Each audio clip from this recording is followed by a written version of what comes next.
Selamat bertemu kembali Bapak Ibu Saudara-saudariku dengan saya Clemens Hayon SVD dari KKI Unasangta Den Haag. Pada minggu biasa ke-6 ini, mari kita dengarkan sajian Kopi Rohani minggu ini. Namun sebelumnya kita awali dengan doa. Dalam nama Bapa dan Putra dan Roh Kudus. Amin. Allah Bapa kami yang Maha Penyayang, Engkau telah melimpahkan kerahiman-Mu kepada kami semua lewat kata-kata dan perbuatan Yesus Putra-Mu yang datang menyembuhkan kami semua yang remuk redam dan terluka oleh penyakit zaman ini. Pulihkan kami, bersihkan kami, serta terimalah kami sebagai putra-putri-Mu hari ini dan sepanjang hidup kami hingga selama-lamanya. Amin.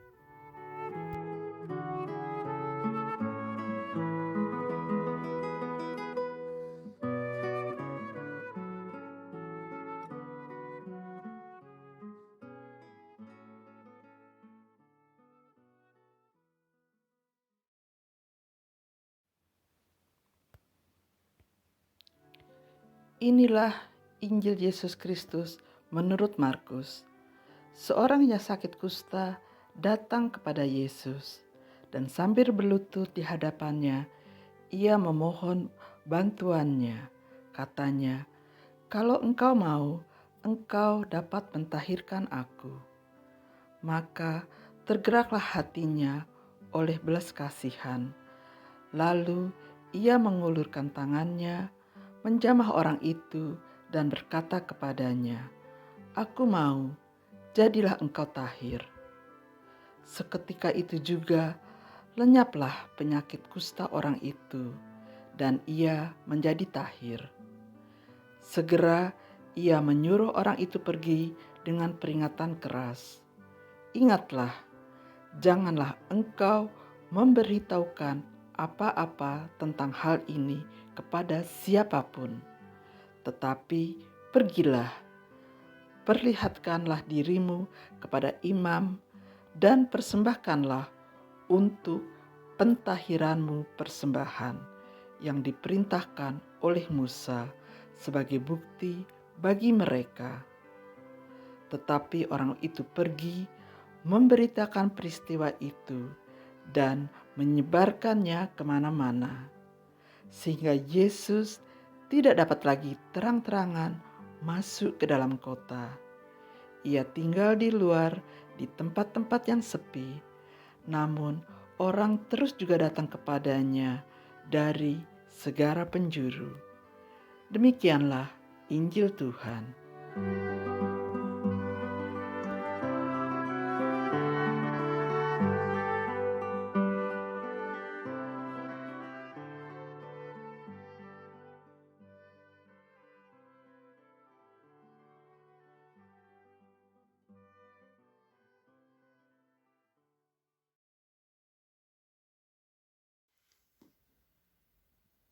Saudara dan saudariku yang terkasih, apa yang kita dengar dalam bacaan Injil tadi? Suatu pertemuan yang mengharukan, yang jarang terjadi, bahwa seseorang yang menderita penyakit kusta, yang sangat ditakuti masyarakat saat itu, dan yang dianggap sebagai najis, yang harus tinggal di gua-gua di luar kampung, serta dilarang untuk berkontak dengan yang lain, malah mendatangi Yesus meminta bantuan untuk disembuhkan. Dia datang dan berlutut di hadapan Yesus. Berarti tidak ada jarak. Suatu perilaku yang tidak lazim bagi orang kusta zaman itu. Karena mereka tidak boleh datang mendekat dengan orang sehat. Harus ada jarak. Bahkan kalau lewat, mereka harus berteriak, "Najis, najis." Atau membunyikan sesuatu sebagai isyarat agar orang lain menjaga jarak. Juga suatu hal yang menakjubkan, bahwa Yesus mengizinkan, membiarkan orang kusta itu mendekatinya, berlutut di hadapannya. Bahkan Yesus mengulurkan tangan dan menyentuh orang kusta itu. Suatu tindakan yang melawan tradisi dan hukum, karena orang kusta harus disingkirkan, bukan cuma karena sakit yang dideritanya, tapi dianggap sebagai orang berdosa dan menderita karena kutukan. Namun Yesus menunjukkan belas kasihan yang luar biasa. Yesus menyembuhkan orang kusta itu karena si kusta itu juga adalah saudaranya, adalah sesamanya yang harus ditolong, yang harus dikembalikan supaya diterima oleh keluarga dan masyarakat. Inilah sentuhan dan jamahan kasih untuk mengangkat martabat yang lain yang disingkirkan, membersihkan kembali dari lumpur nista oleh aturan buatan manusia, guna melayakkannya sebagai sesama, satu dari antara kita yang patut dihargai dan dikasihi. Saudara-saudariku, kisah Injil ini mengingatkan kita semua akan situasi yang sedang kita hadapi dan alami sejak tahun 2022 hingga tahun 2021 ini. Kita masih dilanda virus corona dengan beberapa variannya. Karena kita tidak tahu siapa yang kena, siapa yang tidak, maka kita menjadi sangat hati-hati, seakan kita merasa najis satu sama lain.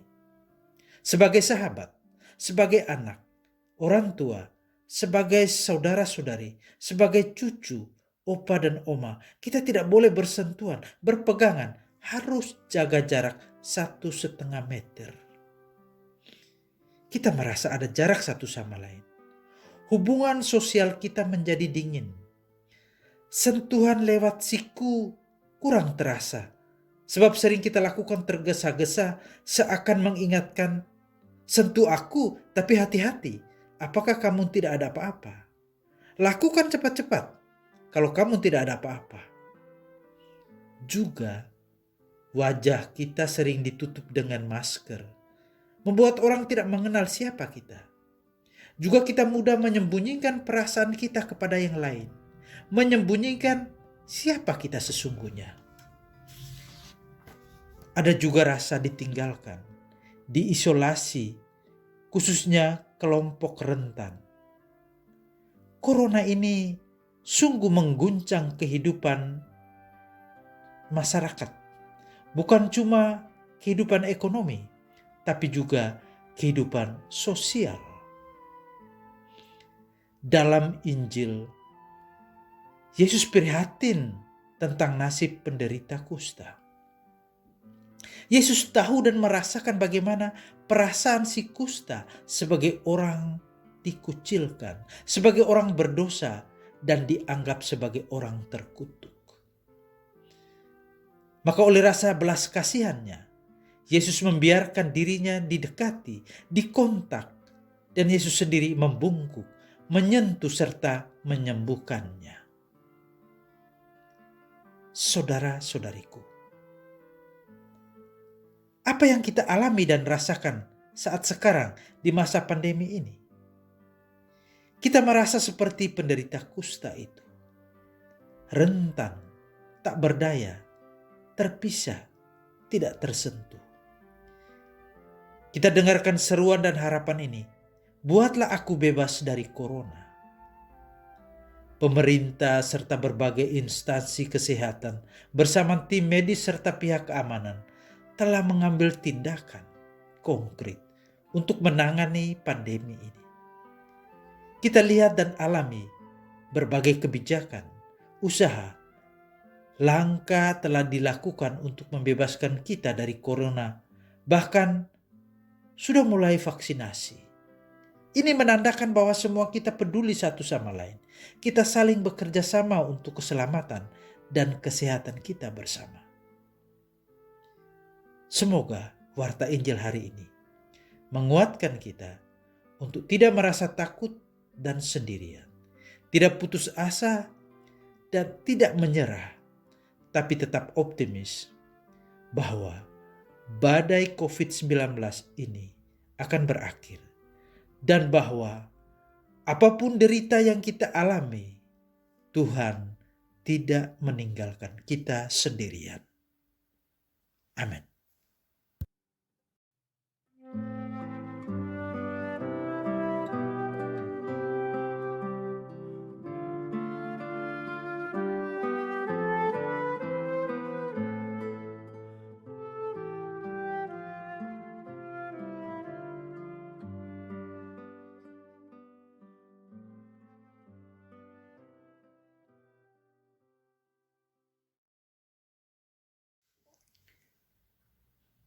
Saudara-saudariku, mari kita mohon berkat Tuhan.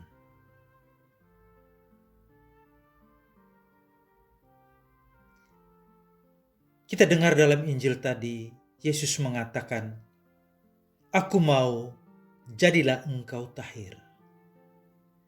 Jadilah engkau sembuh, pulih kembali." Ini kata-kata Yesus yang disampaikan kepada orang kusta itu dan kepada kita sekalian. Yesus telah menunjukkan bahwa hal itu mungkin. Orang disembuhkan dan diterima kembali dalam persekutuan hidup bersama. Sebab Tuhan menghendaki, Tuhan sayang, Tuhan mengasihi kita semua tanpa membeda-bedakan. Yang sakit, yang sehat, yang tua, yang muda, yang rentan, yang energik. Semoga hal ini pun terjadi pada masa kita ini di tengah pandemi. Bahwa Tuhan senantiasa ada, mendengarkan dan mengulurkan tangannya membantu kita, menguatkan kita dan memberkati kita dalam nama Bapa dan Putera dan Roh Kudus. Amin.